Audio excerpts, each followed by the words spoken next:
What I Did Not Learn at IIT by Rajiv Agarwal. Narrated by Uplaksh Kochhar. Chapter 1. Introduction. So be sure when you step with care and great tact. And remember that life's a great balancing act. Just never forget to be dexterous and deft. And never mix up your right foot with your left. And will you succeed? Yes, you will, indeed.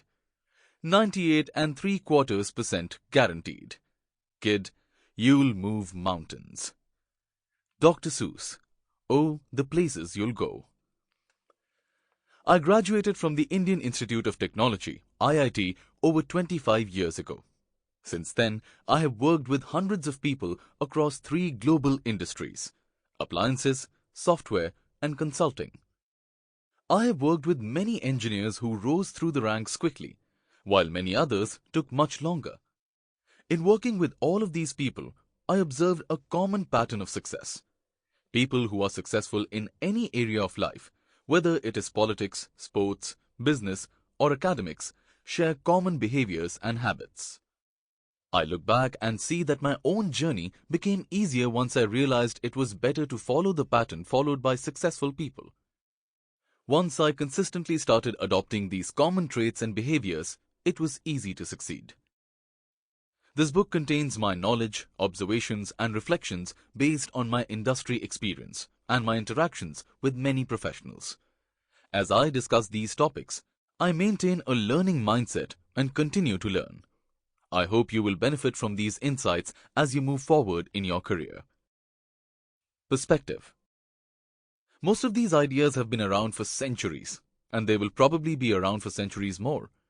Working hard and being proactive are not new ideas.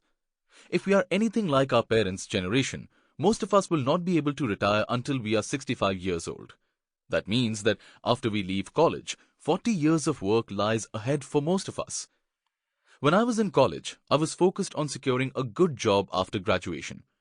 At the entry level, most employers hire engineers because they possess technical knowledge. However, success requires more than technical knowledge. Having grown up in Shahjahanpur, Uttar Pradesh, a small district town with an agriculture-based economy, I did not learn many of the professional skills needed to be successful in a knowledge-based economy. Several factors probably limited my own professional growth. Number 1. Typical of most families, my parents and people in my hometown assumed that since I had gotten into IIT, I would automatically be successful. They assumed that the mathematics, physics, and chemistry required for entry into IIT was sufficient for a successful career. Number 2. When I entered college, I mistakenly assumed there was only one path to success. I learned that there are many paths to success. There is no one formula or mantra. Some of the advice we receive is even contradictory. Some successful people dropped out of college, while others secured an MBA. Should I drop out of college or should I finish my degree? The only lesson I could draw from all of this was that what works for me may not work for you. All of us have a different starting point in life. All of us have unique strengths, weaknesses, and opportunities. Number 3. I surrounded myself with people who had short-term orientation, which meant, what movie or cricket match are we watching this weekend? I did not know how to resolve the tension between managing short-term expectations while thinking about my long-term career. Unknown to me during my high school and IIT years, the world was globalizing very rapidly. At the time, India's economy was not open to foreign investments. Similar to many emerging markets, the government placed a huge emphasis on self-reliance and avoided imports. In May 1995, legendary Harvard professor John P. Cotter published the results of a longitudinal study of Harvard MBAs. As a part of the study, he studied 115 members of Harvard Business School's class of 1974 for over 20 years. In his book, The New Rules: How to Succeed in Today's Post-Corporate World, Professor Cotter describes how the oil crisis of 1973 altered career paths, wage levels, the structure and functioning of corporations, and the nature of work itself. Although a lot has changed since he conducted his research, Cotter showed that conventional career paths through large corporations no longer automatically led to success, as they once did. New rule number 1. He explains that globalization is creating new opportunities for those with education, motivation and talent. New rule number 2. And large hazards for others who fear competition and overvalue security. Through year-by-year analysis of the choices, actions, successes and failures of 115 MBAs, Cotter documented that the greatest opportunities had shifted away from large bureaucratic companies to smaller or more entrepreneurial ones. New rule number 3. Cotter concludes that those who are successful show a willingness to continue to learn over an entire lifetime. New rule number 8. Chaos and uncertainty. Since the publication of the new rules, the internet appeared, and everything changed again. As Cotter predicted, globalization, facilitated by advances in telecommunication, created enormous opportunities. Huge companies were created. Since then, the dot-com boom was followed by the dot-com bust, and we have had several global economic crises. Experts are now saying that the turbulence we have seen in the past 15 years is the new normal. We should plan for and embrace that new reality. When I was an MBA student at the University of Michigan, there was a huge emphasis on globalization trends. But there was no way I could understand its impact at the time. I never imagined that I would be a part of a company that has a globally distributed workforce working in 2 time zones nearly 12 hours apart. Many countries, including India, have benefited tremendously from the globalization of industries. Low-cost internet bandwidth and cheaper computing-enabled work to take place anywhere in the world. And the pace of change is only increasing as globalization increases. Today, when I talk to my senior managers in almost any industry, they face commoditization of products and services. Their profit margins are shrinking.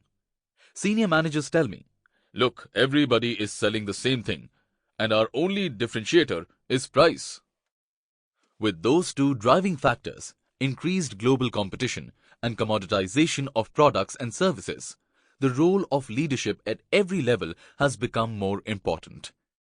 As Jim Collins mentions in Good to Great, a few practices are common among great companies.